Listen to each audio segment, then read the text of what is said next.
time to panic in Queens. 11 straight L's for the Mets. No L's for Mike Trout. 5 home runs in the Bronx. And the Padres got themselves a new ownership group. A lot of headlines to go through. Episode 132, Wake and Rake Podcast. Danny Vitti, your host. Corey Fallon, he is back. Senior social media producer for CBS Sports. Spencer Ward, MLB data and operations, and contributor for the Dodgers beat. Squad is back. Wake and Rake is back. And we have a whole lot to discuss from this past week in Major League Baseball. We will detail the new Padres ownership group. What to expect. Will they spend money? Will they cut costs? Ownership is arguably the most important aspect of Major League Baseball that most common fans don't understand the intricacies of. And it's understandable. You're dealing with billionaires and where their net worth comes from and why don't they spend enough. It's a private equity versus a public equity group. We're going to detail exactly what all of that means and how that might impact the San Diego Padre franchise, which has been thriving thanks to the late, great Peter Seidler. But now with this new ownership group in place, what is that impact going to be in a seemingly thriving fan base organization down in San Diego? We'll break all that down. And I buried the lead. Kind of foreshadowed it on last week's episode. We are going to go through each and every closer walkout here in 2026. Had some pretty great ones in the past. Mo Rivera, Trevor Hoffman, Edwin Diaz is certainly in that conversation of all-time great walkouts for closers in Major League Baseball. We're going to go through each of them that have been listed. Corey mentioned already he was really looking forward to seeing the Rockies closer, Victor Vodnik's walkout. But I hate to break it to you, Corey, but I don't think he has one this year. I couldn't find one. They got to get a lead to get him in the game, so we'll see. Hey, man, Colorado Rockies are 9-14, I think, this year. Let's not shit on the Rockies early. I won't allow it. I will not allow Rocky slander on this podcast. I won't allow it. Yeah, not the worst team in the NL. That belongs to the Queens. Yeah, shocking, guys. Let's get right into it. That's the biggest item on the board right now is the New York Mets have lost 11 straight games. And this is an organization that has the richest owner in Major League Baseball and has the highest payroll, at least when you don't take into account the deferred money that the Los Angeles Dodgers have. And yet the New York Mets seemingly fall short of expectations so often. And they're sitting in last place in the National League East. And I know it's way too early to look at standings here, guys. But the Atlanta Braves atop the East at 16-7. Behind them, the Miami Marlins. Washington Nationals, Philadelphia Phillies at 8-13. And the New York Mets at 7-15, 11 straight L's. Run differential, -25. They've been terrible at home. 3-6 to start the season. And I think the biggest red flag for this New York Mets team is their schedule has not been all that difficult. You take into account their schedule. Houston. Excuse me, I'm stuck on spring training here.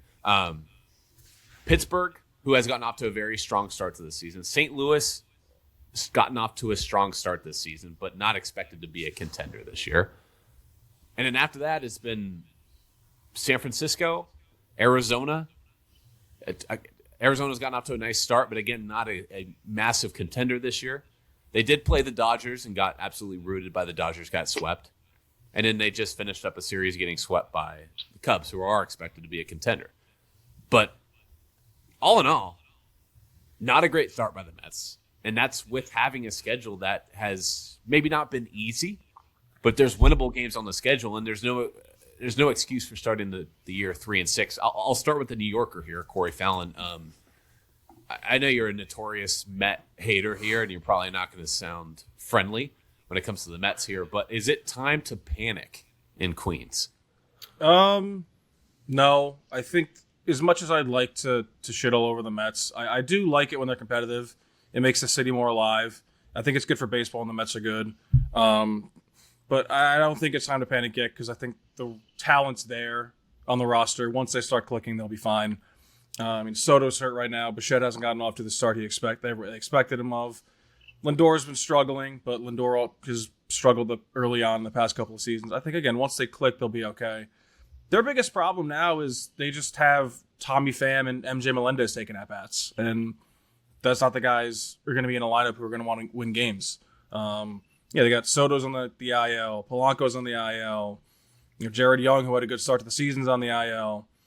Pitching hasn't really been there from a relief pitching standpoint. Freddie Peralta hasn't been the ace they thought he was going to be. Kodai Senga's got an ERA almost close to 9. Yeah, what happened? What happened to Kodai? They're just not clicking right now. And I think once they click, they'll be fine. Again, if this was August, September, even late July, yeah, it's time to press the panic button. April, you're still working the kinks out. Got 120 games left. They'll be fine. What happened to Kodai Senga? Because a year ago, we were talking about, this is a guy that they signed 3 years ago and is turning into a potential Cy Young candidate. And he's had some injuries rack up, certainly. That's always part of the conversation anytime you're talking about a starting pitcher. But a guy who's 0-3 this year with an 8.83 earned run average, a guy that they've not exactly trusted the last couple of seasons. He was very solid last season, dealt with injuries, 3.02 earned run average here in 2025. But it just feels like the trust isn't there from up top for them to give Kodai Senga the keys anymore. Spence, any idea what's brewing with that one? He's just been getting hit a lot hard. And, the injuries have caused him to slow down a lot the past. Really since he came up as a rookie, he just started getting smacked around. I think his velocity was dipping a little bit. The bright side for the Mets is they have a lot of pieces they can move around and make a trade if they need to. They have a lot of players, like Ronnie Mauricio got sent back down. Brett Beatty, it looks like they want to hold on to him now, and then Mark Vientos. If they want to make a move for a pitcher, which I'm sure at the deadline they'll need to, they could argue they could make a move now, but you don't want to sell the pieces too low. But they have the pieces to make a move. Yeah, his control's been an issue too. For whatever reason, is at 12.2 walk percentage this year. He's still striking out guys at a high clip, Kodai Senga is, but the control just hasn't been there. This is a guy with a pretty hefty contract. I want to go through the New York Mets payroll because they do have the highest payroll in Major League Baseball. And I say all this to say Juan Soto's injured right now, and they're expected to get Juan Soto back hopefully in the next week or two. He's been dealing, I think it's a calf injury that he's been dealing with or something like that. So when you don't have your $760 million player healthy, it's obviously going to impact your team. But you look at their payroll, $765 million to Juan Soto, $341 million in Francisco Lindor. They bring over Marcus Semien. Some of this money is being paid by the Texas Rangers, but that contract total is worth $175 million. Bo Bichette, 3 years, $126 million. Sean Manaea, 3 years, $75. Senga, 5 years, $75. Devin Williams, 3 years, $51 million. A lot of money wrapped up in this team, and they didn't make the playoffs a year ago. They went on an NLCS run 2 years ago. But what I see from this New York Mets team, and I've seen this in recent years too, is for whatever reason, this ownership group is willing to throw as much money at the wall as they possibly want in their offense, but they're not willing to do it with their starting rotation. Why are they not investing in starting pitching? Their biggest contract to a pitcher that they've given out is 3 years, $75 million to Sean Manaea. And Sean Manaea is a very good, solid X factor, but he's far from an ace. Kodai Senga got himself a 5 year, $75 million contract. At the time seemed hefty, but is seemingly looking more economical now, albeit he's struggling. But the contracts they're handing out, including Brandon Nimmo, who they shipped off to Texas in return for Marcus Semien, they're handing out all this money to offensive pieces: Soto, Lindor, Semien, Nimmo, Bichette.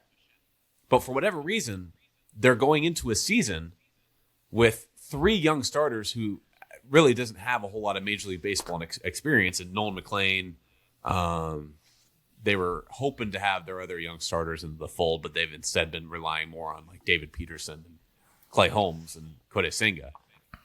But even 2 years ago when they made an NLCS run, they happened to get lightning in a bottle with Sean Manaea, who was coming off an atrocious season, but just completely broke out. Then you had Jose Quintana, who put together a Jose Quintana-esque season, 3.75 year, right? David Peterson had his best season. Tyler McGill was very solid as a starter. But I would argue that the Mets got very, very lucky in 2024 in that they were, one, healthy at the right time, and two, their starting pitching got hot. And in the next season, 2025, you look at the rotation. They were hoping David Peterson would be the same David Peterson from a year ago. He wasn't. Clay Holmes, they bring him over and convert him into a starter. Was solid, but again, not an ace. Kodai Senga dealt with injuries. Griffin Canning was solid, but again, the Mets seemingly are bringing in a lot of B-level type starters, and they're not handing out A-plus contracts to A-plus starting pitchers.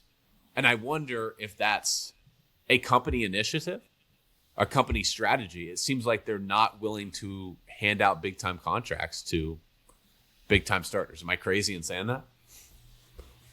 It kind of feels like they rely on their young, homegrown talent from a starting pitching perspective. I feel like that's the notion I've always subscribed to, even dating back to like the DeGrom, Harvey, Matz days.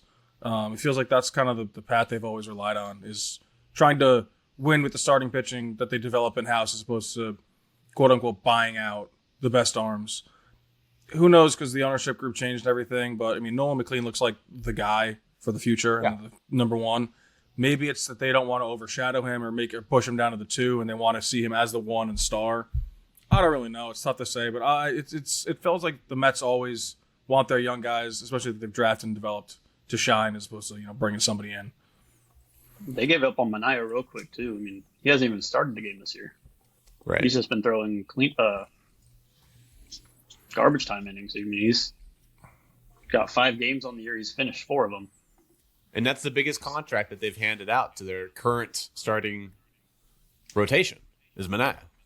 Yeah, that's not what you want. No, it just seems too reliant on offensive players are so streaky. Even your greatest hitters in the world, Mike Trout has an offseason. Aaron Judge sometime, we're still waiting to see it, but maybe Aaron Judge goes through some ebbs and flows throughout the season. It's just not as reliable as a starting pitcher. Now, I'll say this much. I understand not giving out a massive contract to a starting pitcher in his 30s because we're seeing arm injuries at an all-time high, and maybe that's why the Mets are taking this new direction. But at some point, if you're investing this much money into a roster, you got to start sprinkling this money on a starting rotation. Because time and time again, we see during the playoffs, yeah, it's the offense that can carry you through 162. But it's pitching and defense, as cliche as that sounds, that will get you through a postseason. And even if the Mets can get into the dance, I don't see a rotation that's competitive. We can move on. Headlines and review.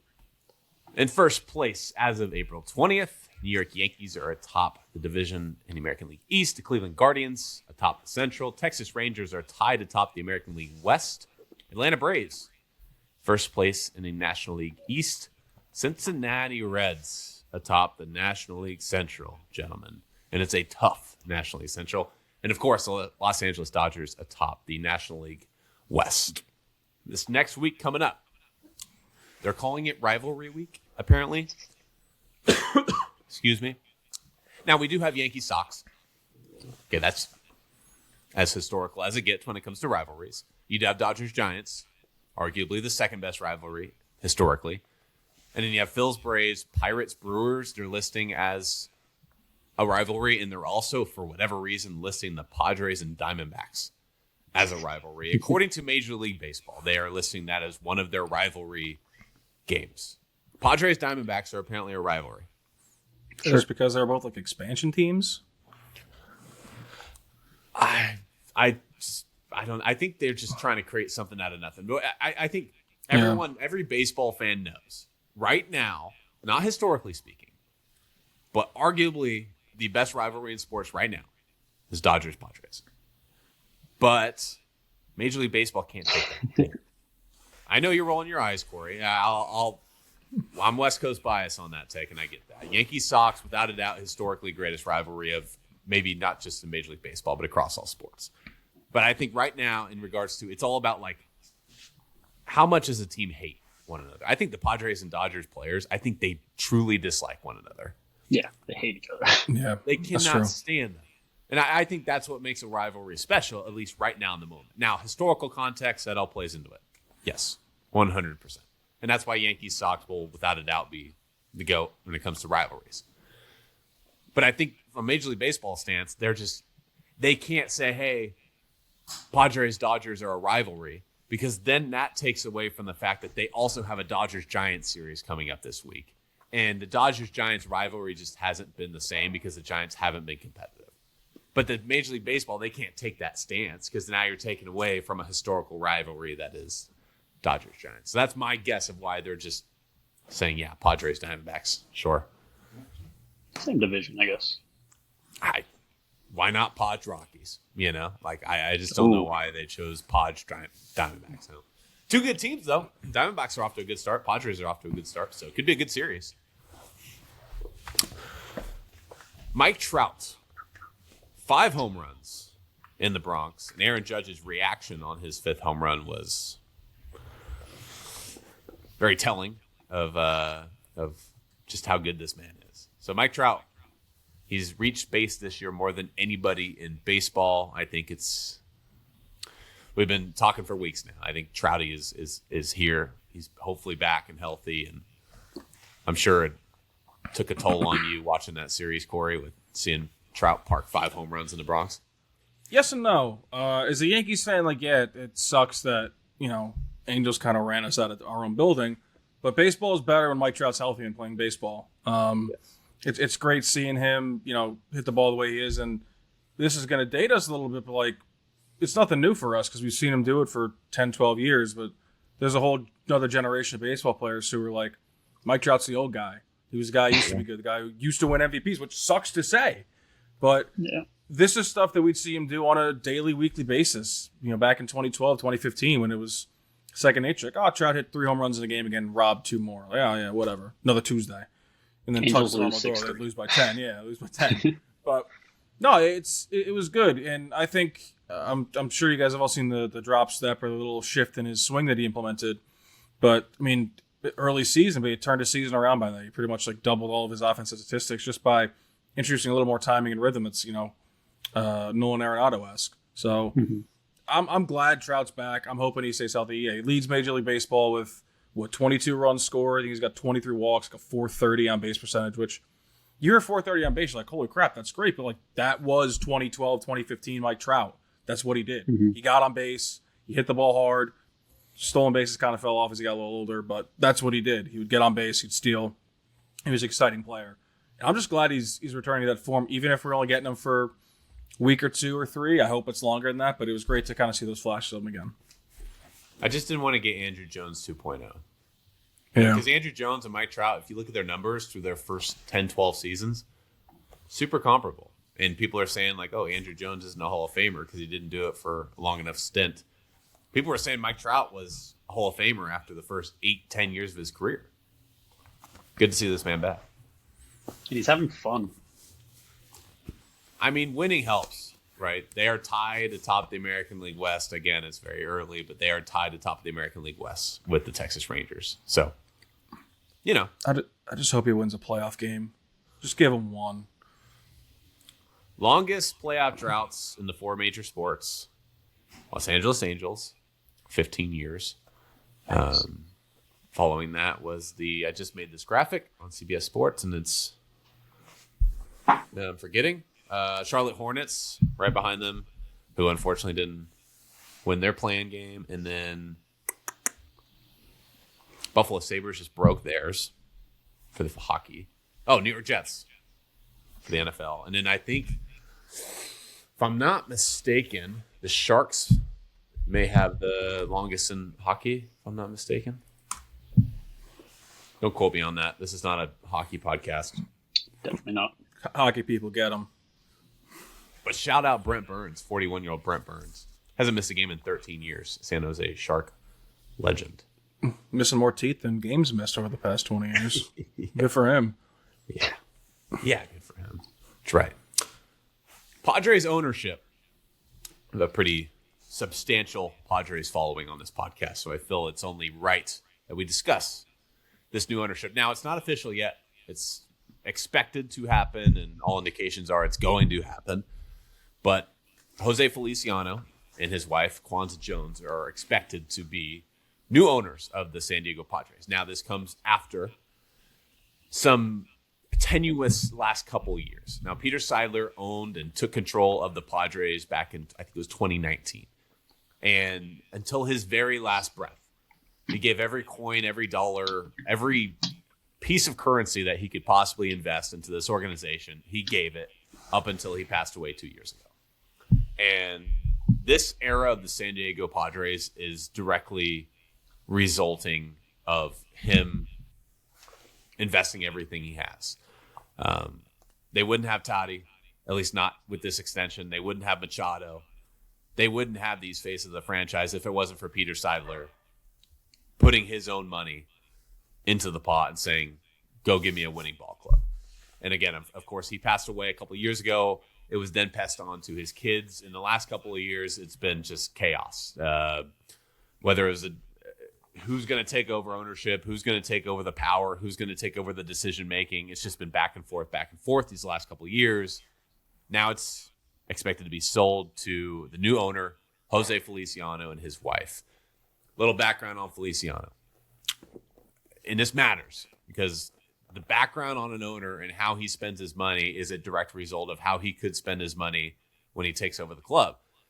Born in Puerto Rico, graduated from Princeton, master's from Stanford, so a very bright individual.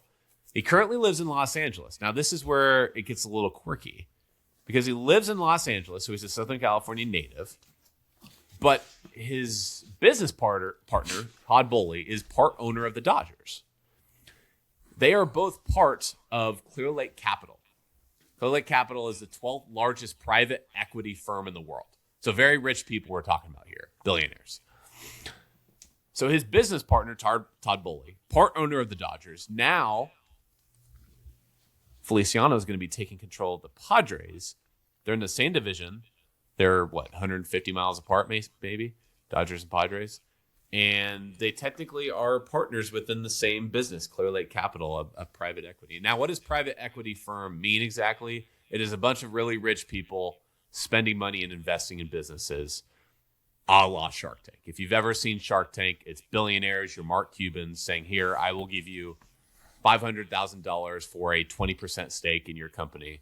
I'm investing in you, and here we go. That is a private equity firm. And this is what Feliciano is part of, and this is what Todd Bowley, part owner of the Dodgers. That's what they are. That's their job. Now, Feliciano and his partner, Badad Iqbali, they have a net worth. They are going in on the Padres together.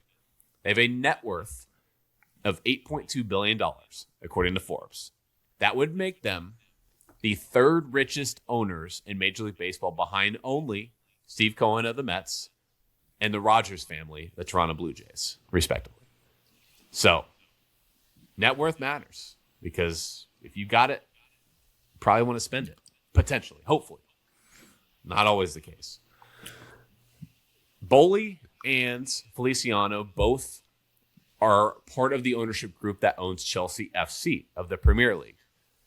And we can look at Chelsea FC and be like, okay, how do they spend money? How do they operate? Do they spend money on their roster? Because that's probably a good indication of how the Padres are going to run things in the future. Well, Chelsea FC has struggled on the field.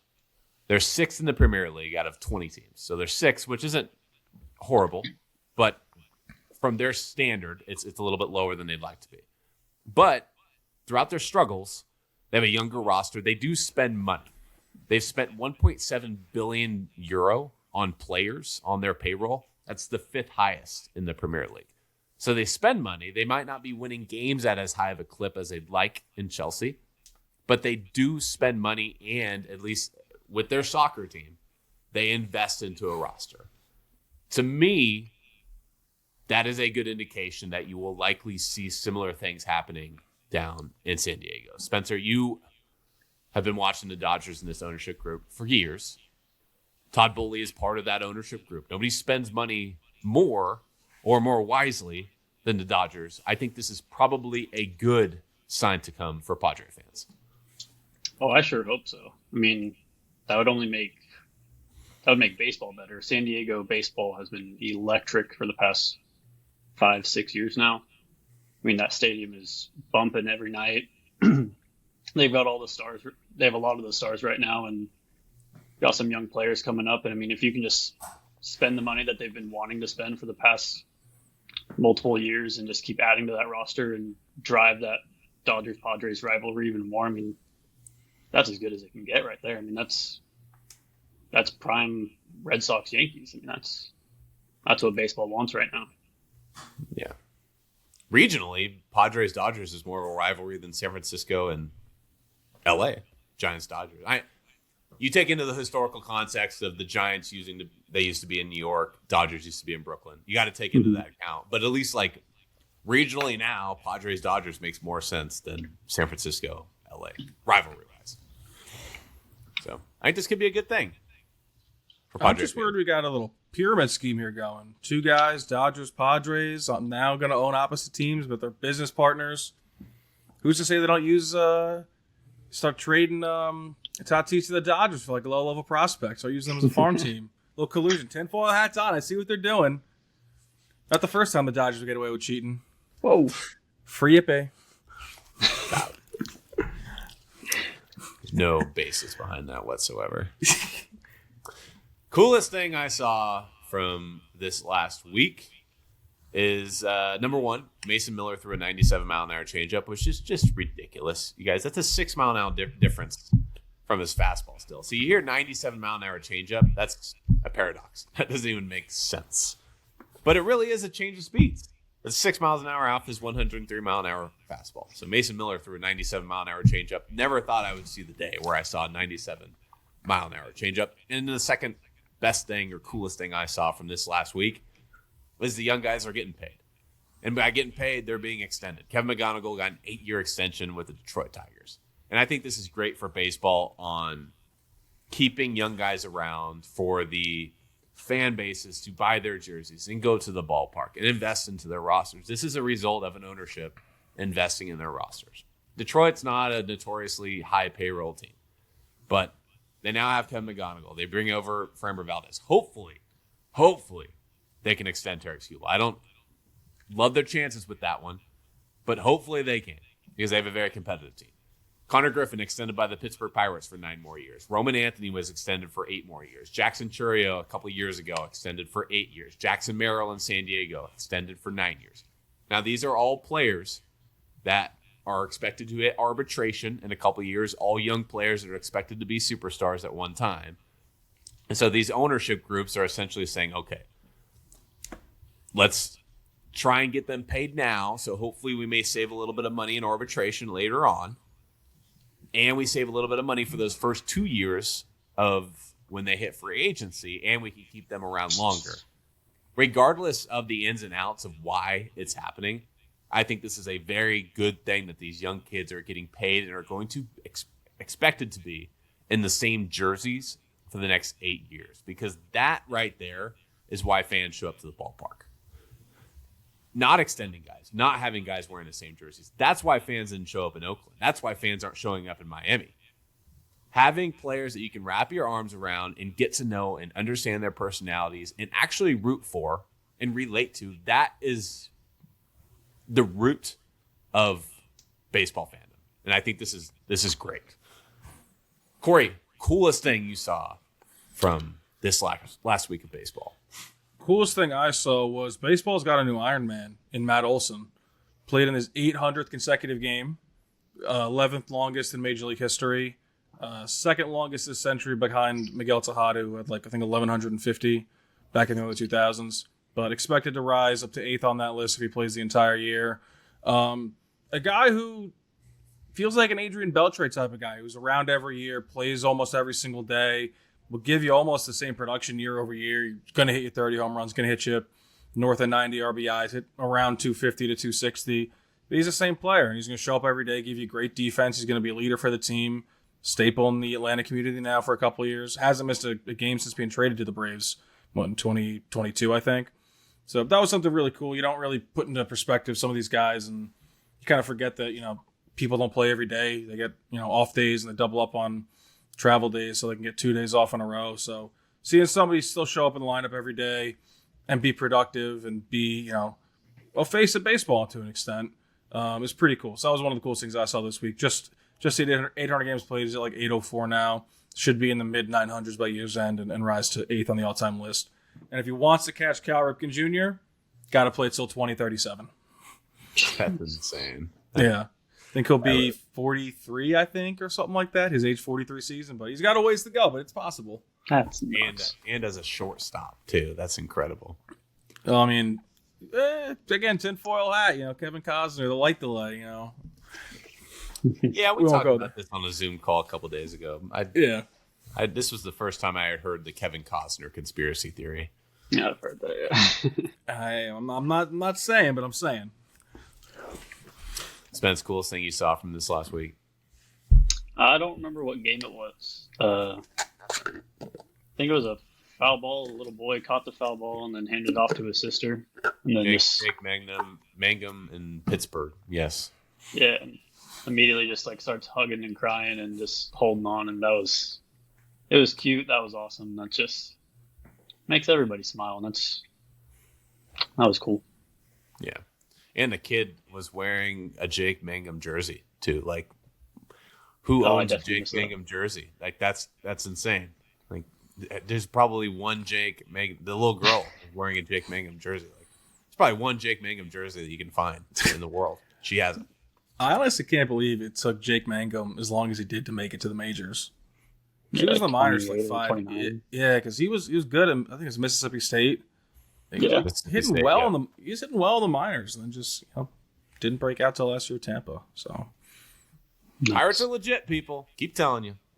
NL Central, all teams over 500, multiple games over 500, and some weird stats of the week, and then we'll take a little bit of a break, a little commercial break, and then we'll talk. Pitcher walkouts. Weird stats of the week. Jose Ramirez leads Major League Baseball in stolen bases. He's 10 for 10.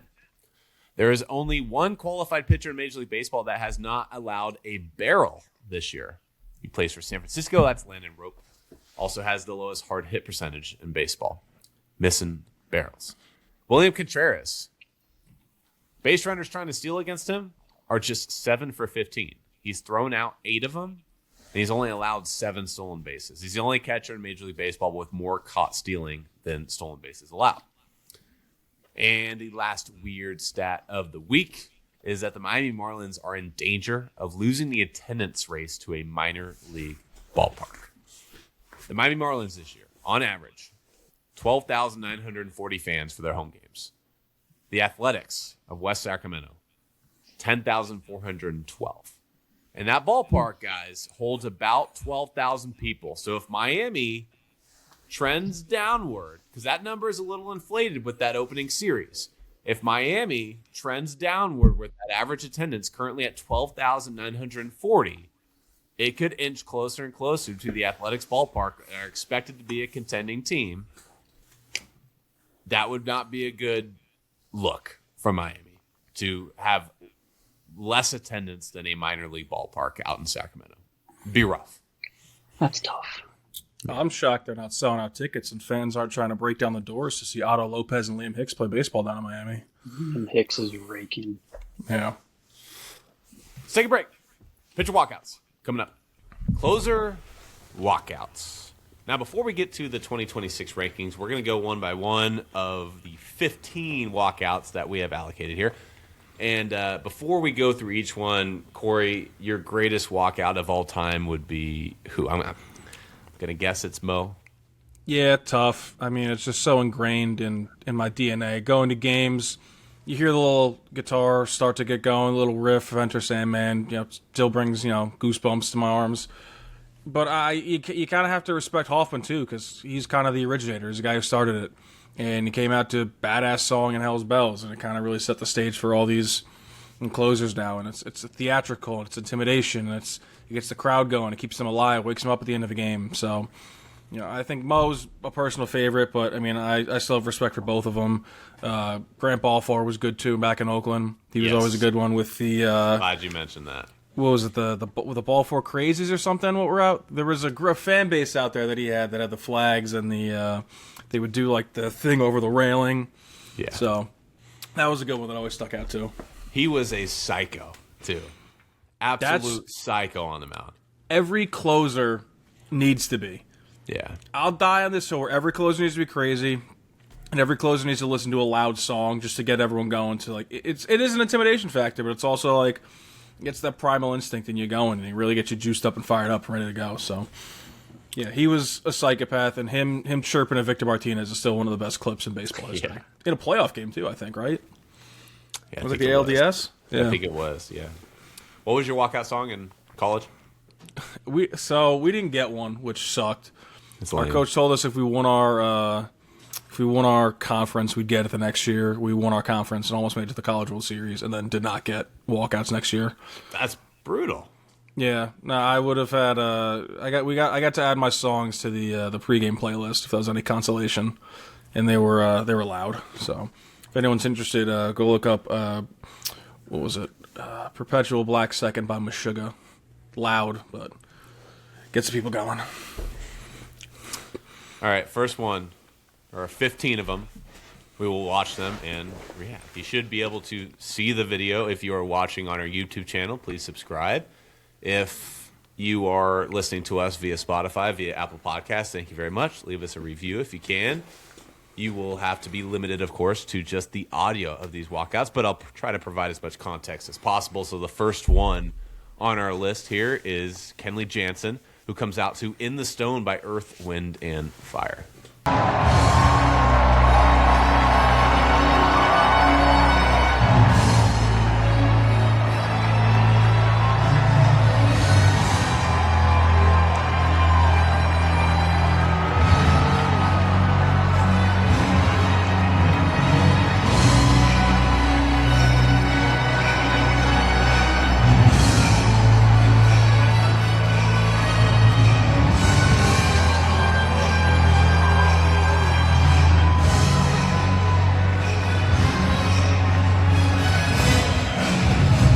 477 career saves, fourth all-time for Kenley Jansen, behind only Mariano Rivera, Trevor Hoffman, Lee Smith.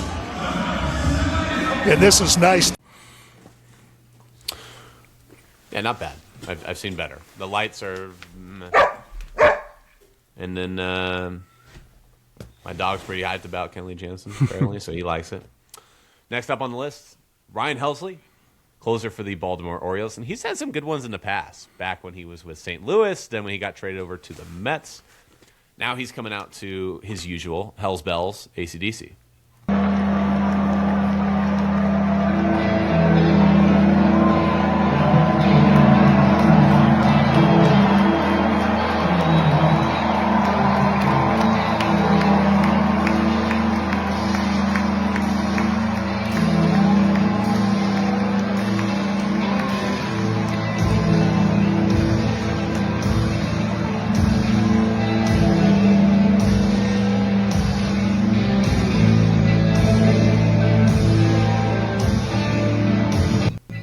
Hard not to get Jews for Hell's Bells. It's Staple. tough to. It feels wrong copying somebody else's song to an extent. I don't know. I feel like the lights or something kind of got into it a little more, but it's what he's been using. It'll work. So I think there's better options out there. So you're not just straight up ripping off Hoffman, but good, classic. The team production crew has a big impact on this too. Like your ability with the lights and spotlights and stuff like that. That matters. And that's something that the rock music and the heavier music plays well into, because there's a lot of intricate, like the riffs and the guitars and the drums that all kind of is timed up and synced up. So you can kind of do a lot of stuff with lights there. So that's where some of that style of music helps. Kind of that extra element. Our first Latino element, Daniel Palencia, unfortunately, just got put on the injured list, but he comes out to a classic, Gasolina, Daddy Yankee.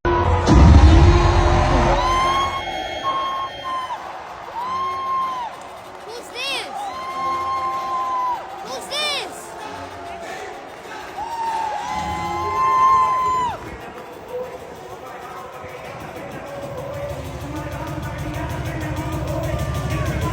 Hey!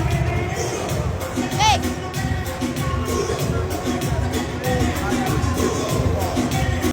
Such a vibe killer when they have to check him for sticky substances every time, too.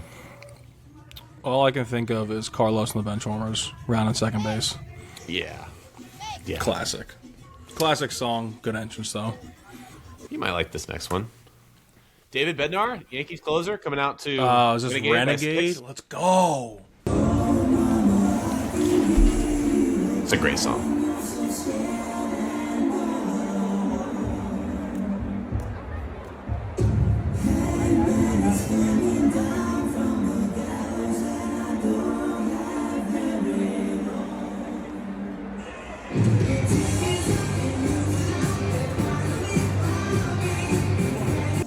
Can't go wrong with Sticks. Fire. The Yankees have some good elements too. Dim the lights, get it really going. Yeah. I think they just upgraded the scoreboards and everything, so it really pops. Apparently the Does a fans good job. think it's too much production in Yankee Stadium. That's been a talking point.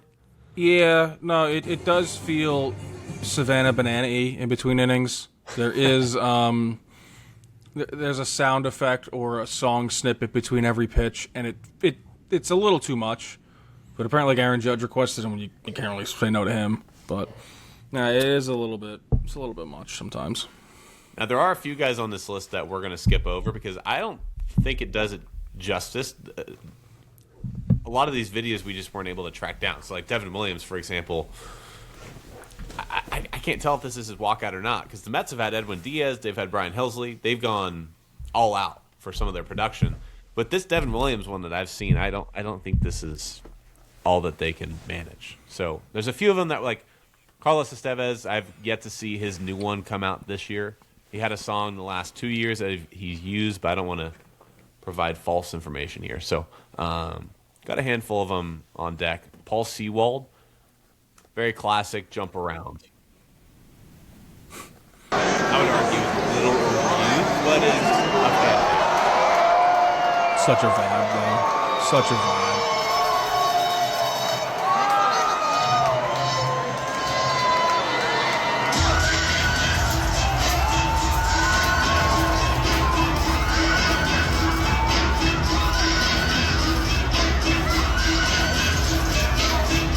Solid light show, jump around's always a vibe. I mean, again, it's you play the hits, right? I Gets the people going. So anyway, And that's the goal. I think the greatest walk-up song, not walk-out, walk-up song was Charlie Blackmon's Walkout. Mm-hmm. Just because it got the entire crowd singing along with it. If you can get a walkout song that you can get the crowd jumping with, that's more important than anything because that gets me more juiced. Someone on the Phillies does that now. Is it Stott or Marsh? I have seen that. Yeah. Somebody's got something where they sing along a little bit after they come to the plate. Bryson it's one of those Stott two guys. has one. Yeah. Shoot. I'll get back to you on that. Yes. Yeah. It was a great one. Mm-hmm. Emilio Pagan goes out to Kingdom by down straight Cincinnati Reds.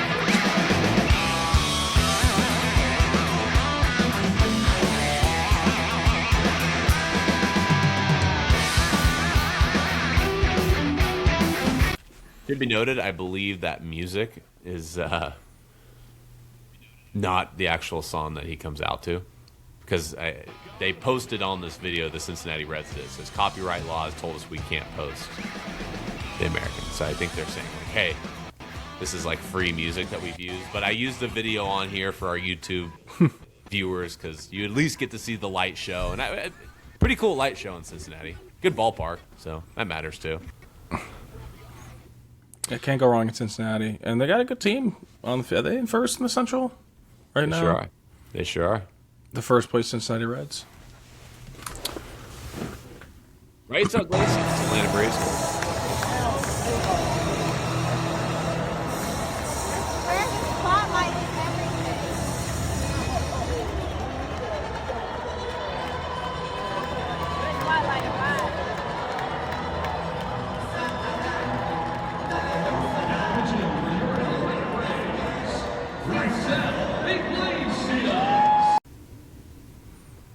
The graphics are cool and the spotlight's cool. Yeah, the spotlight's really cool. They do a good job in Atlanta. I saw one when the visitor came in. They had the spotlight on him the whole time. Kind of really made him feel like isolated, even when he was warming up. So it's these production elements in stadium, in game, and especially for pitching changes. This year, I've noticed there's been a significant upgrade, but the past couple of years have been really cool to see the stadium elements. The teams kind of investing in stadium elements to keep fans engaged and also really prove some home field advantage. Can we please get punter walkouts? Or kicker walkouts? You're telling me game-winning kick, Brandon Aubrey's coming out for a 60-yarder. Give me hell's bells.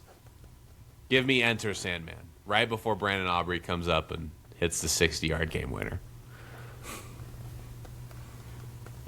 No? I think it's a great idea.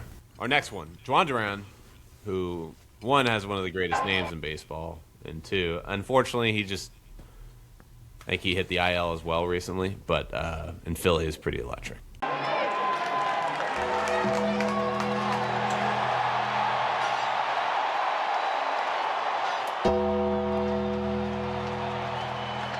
Atención chimoso, el que quiera perder su tiempo que me aconseje, que estoy en romo pero feo, y hoy hay que darme banda. Dame la boca, que andamos en jangueo, el cojo ruta, que viva el teteo, el desacato, vívete la vida y disfruta.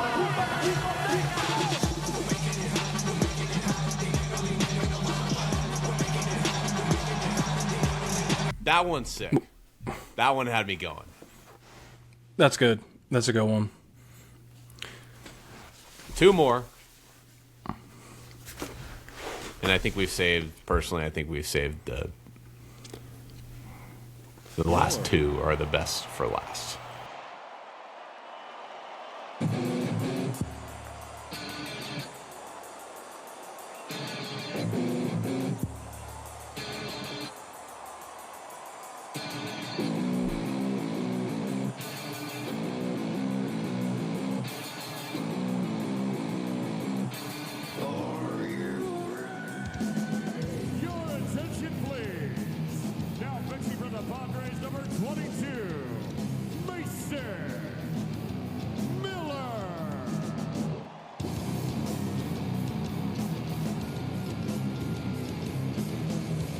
The cadence in which the PA announcer announces the closer is important.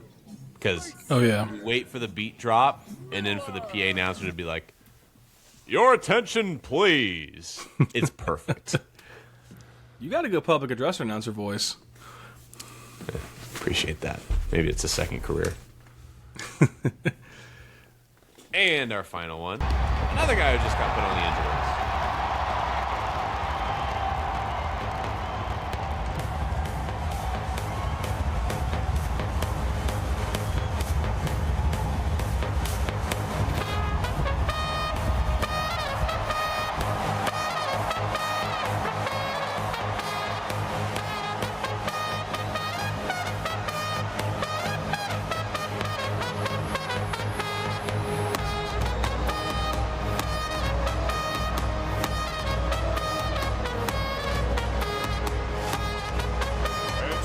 Please. Now pitching for the Dodgers, number 3, Edwin Diaz.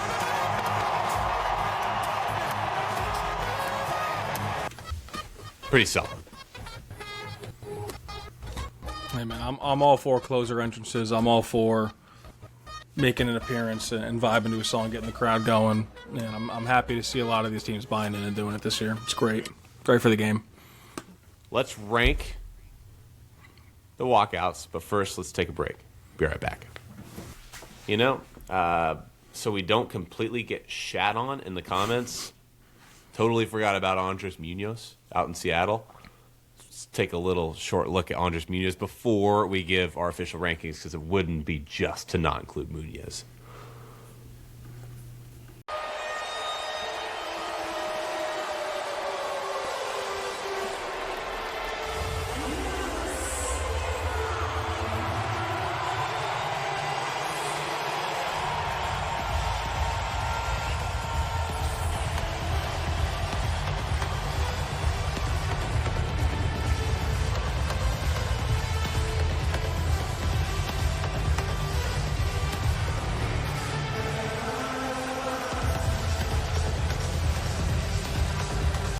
You want to talk That about one's- aura, man? Oof. All right, now I need to So play good. with my rankings a little bit because I didn't have Munoz on here for some reason. That's a sin. I'll give you the floor, and it'll allow me some time to shake up my rankings here. Give me your top 5. I hope you don't copy my rankings because that'd be very upsetting.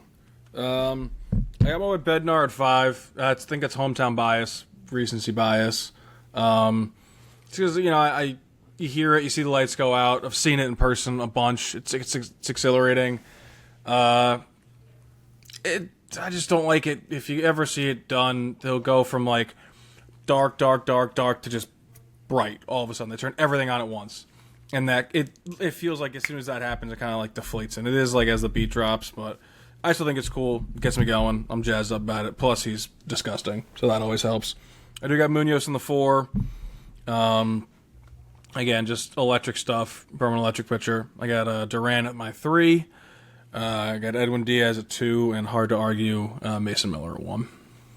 Yeah, I like that. Who's your 2? You had Diaz, trumpets, even though his elbow has antibodies or whatever that it has now. He's out for 3 months. Loose bodies, whatever that means. my list for the best closer walkout rankings of 2026. Number 5, Edwin Diaz, trumpets. Wow. I love it. It's just I'm a sucker for recency bias. It's great. But Okay. Number 4, David Bednar. Can't go wrong with Styx and Renegade. It's an elite song, elite soundtrack, and the production is very solid in Yankee Stadium. Love rock music for a closer. Number 3, Andres Munoz. That's electric. I love a good Latin flair for a Latino closer. You know he's going to throw gas when he's walking out to that.